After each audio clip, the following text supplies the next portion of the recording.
한 사람이 포도원을 만든 후에 농부들에게 세를 주고 갔다가 오랜 시간이 지나서 포도원 소출의 얼마를 받으려고 한 종을 보냈더니 농부들이 주인이 보낸 종을 때리고 아무것도 주지 않고 돌려보냈습니다.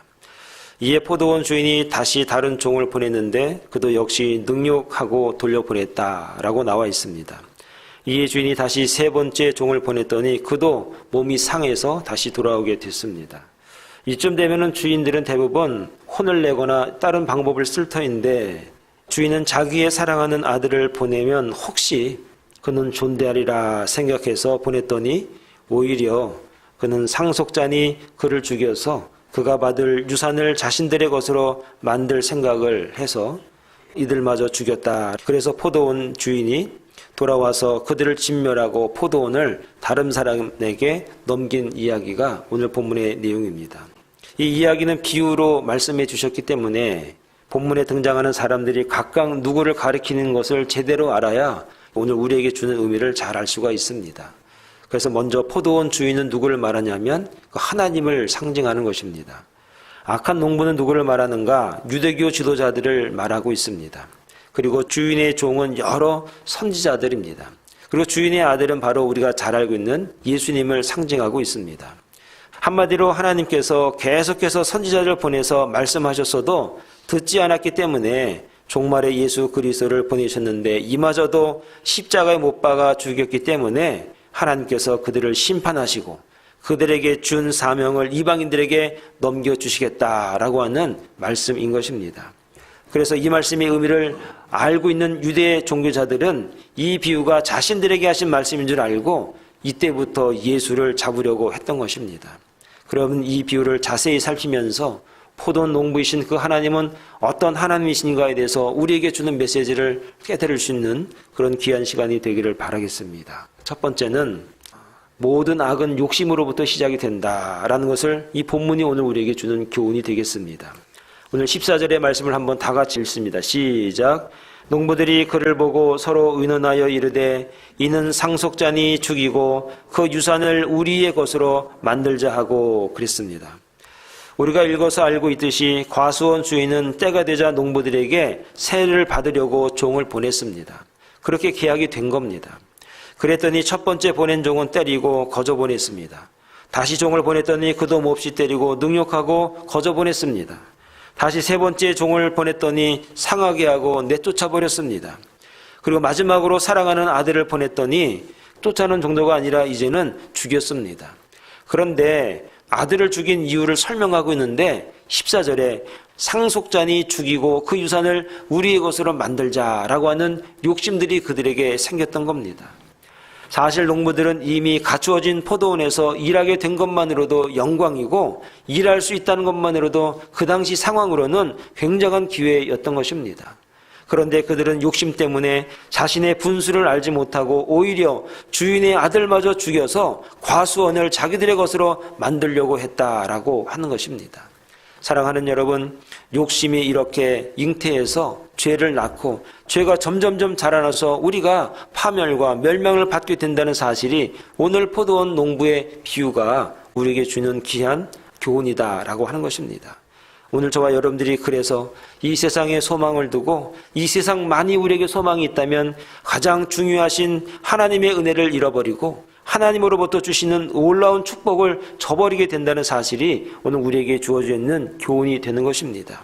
그래서 갈라디아서 5장 24절에 그리스도 예수의 사람들은 육체와 함께 그 정욕과 탐심을 십자가에 못 박으라고 말씀하고 있습니다. 오늘 저와 여러분들 마음속에 세상에 욕심이 자라나서 주체할 줄 모른다면 이제 십자가의 은혜와 십자가의 보혈로 우리가 사롭게 거듭날 수 있는 거룩한 주의 종들이 다 되기를 간절히 축원합니다. 두 번째는 하나님은 사랑이시다라고 하는 겁니다. 16절 시작. 와서 그 농부들을 진멸하고 포도원을 다른 사람들에게 주리라 하시니 사람들이 듣고 이르되 그렇게 되지 말지이다 하거늘 이라고 말하고 있습니다. 우리가 살펴본 대로 과수원 주인이 여러 차례 종을 보냈지만 정말로 보낼 때마다 얻어 터지고 그냥 돌아왔습니다. 여러분이 포도원 주인이라면 어떻게 했을까요? 가만히 있을 사람 아마 한 명도 없을 것입니다. 그럼에도 불구하고 이 포도원 농부는 또 다른 사람을 보냅니다. 또 다른 사람을 보냅니다. 그리고 나중에는 본인 가장 귀한 아들을 보내서 이 일을 어떻게 수습하라고 보냅니다. 포도원 주인이 힘이 없어서가 아닙니다. 능력이 없어서가 아닙니다. 화낼 줄 몰라서가 아닙니다.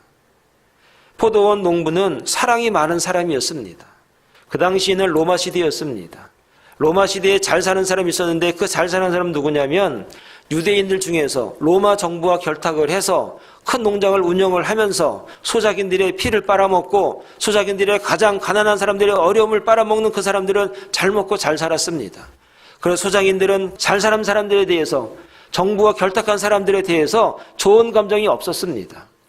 그런 상황을 잘 알고 있었던 예수님께서 이 비유로 말씀하신 이유가 무엇입니까?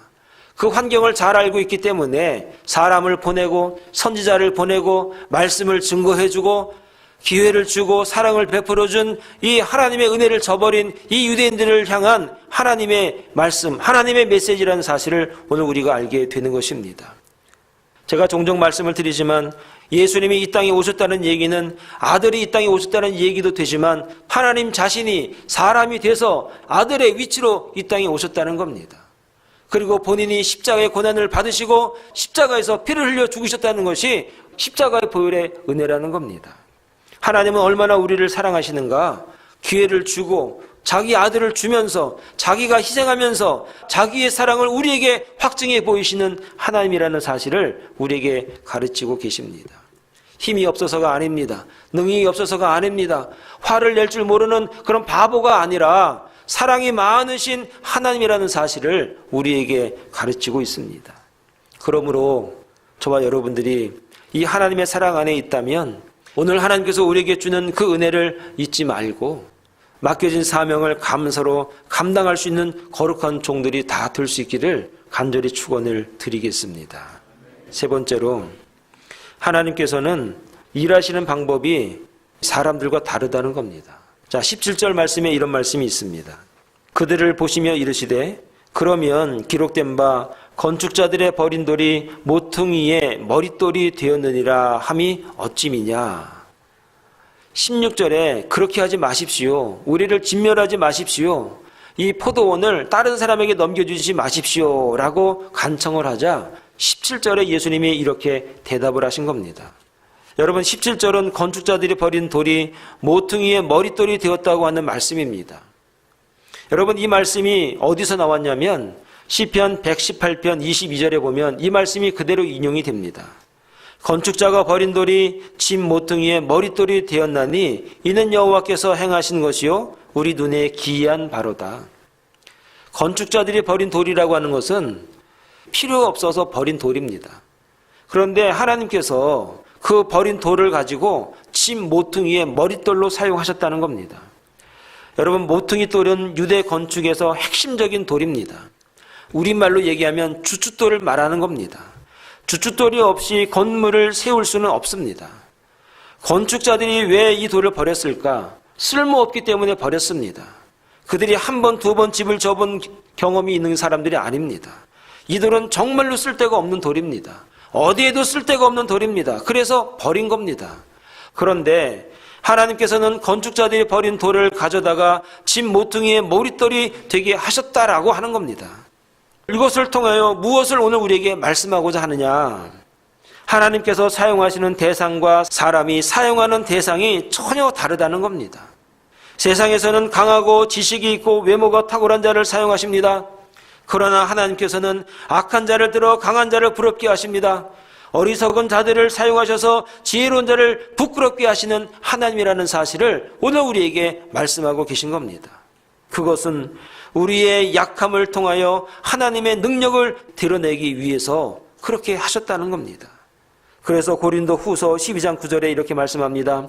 나에게 이르시기를 내 은혜가 내게 족하도다. 이는 내 능력이 약한 데서 온전하여짐이라 하시니라. 그러므로 도리어 크게 기뻐함으로 나의 여러 약한 것들에 대하여 자랑하리니 이는 그리스도의 능력이 내게 머물게 하려 함이라. 우리는 자신의 장점과 강점으로 하나님께 나아가려고 하지만 우리의 연약함과 단점을 가지고 하나님께 엎드리는 자가 될 때 하나님이 그들과 함께 하신다는 겁니다. 그래서 하나님 앞에 나아가는 자들은 어떻게 나아가는가? 하나님, 내가 이렇게 강한 사람입니다. 내가 이렇게 많이 배웠습니다. 내가 이렇게 능력을 갖추었습니다. 나를 써 주시옵소서라고 나갈 것이 아니라, 하나님, 제가 이렇게 노력했으나, 이렇게 준비했으나 저의 연약함을 다시 한번 확인할 수밖에 없었습니다. 하나님, 이 약한 저를 들어서 사용하여 주시옵소서.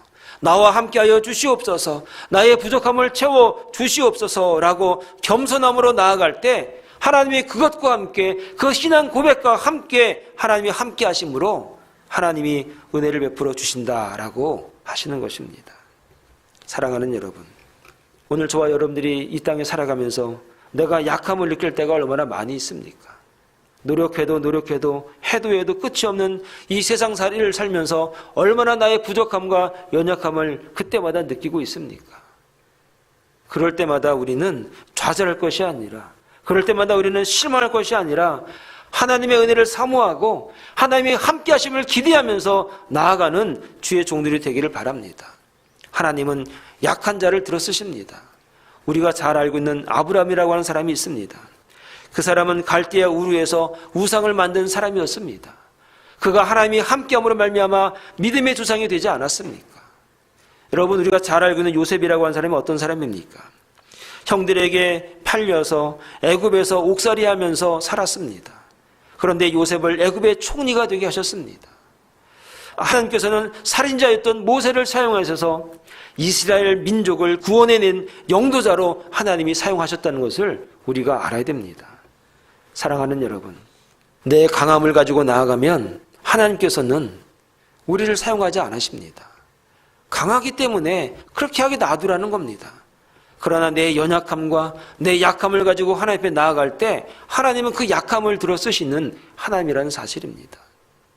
제가 지금도 기억나는 졸업식이 있습니다. 중학교 졸업을 하는데 그때 물리 선생님이 졸업식 날 돈이 많고 공부 잘하고 멋진 아이들이 그런데 가지 않으시고 김밥집 아들부터 시작을 해서 약하고 힘없고 부족하고 가난하고 돌봐줘야 될 아이들은 그런 아이들이기 때문에 그런 아이들의 손을 일일이 잡아주시면서 잘 되기를 바라겠다고, 잘 될 수 있다고 열심히 공부하고 열심히 살라고 얼마나 큰 격려를 하신지 모릅니다. 저는 그때 예수님이 이런 분이라는 걸 알았습니다. 분명히 예수님이 이 시대에 오면은 이런 모습으로 올 거라고 저는 확신하고 있었습니다. 사랑하는 여러분, 오늘 저와 여러분들이 약함이 있다면 그 약함을 하나님이 기뻐하십니다. 언제 기뻐하시냐면 그 약함을 가지고 하나님 앞에 나아갈 때, 주님 앞에 나아갈 때 그 약함을 하나님이 들어 쓰신다는 것을 우리가 알아야 됩니다. 오늘 저와 여러분들이 가지고 있는 것이 뭐가 있습니까? 내가 자랑할 수 있는 것이 세상에 얼마나 많이 있습니까? 주님은 그것을 사용하시는 것이 아니라 우리의 약함을 사용하시는 하나님이라는 사실을 여러분 믿을 수 있길 바랍니다. 그래서 나는 부족하다, 나는 주를 잘 못 쓴다, 나는 시대를 잘못 타고났다, 나는 좋은 부모를 못 만났다, 나는 많이 배우지 못했다, 그럴 것이 아니라 이런 약한 자를 분명히 들어 쓰시는 하나님이라는 사실을 이 포도원 비유를 통해서 우리가 확신하고 믿음으로 나아가는 거룩하고 신실한 종들이 다 되기를 간절히 축원을 드리겠습니다. 기도하겠습니다.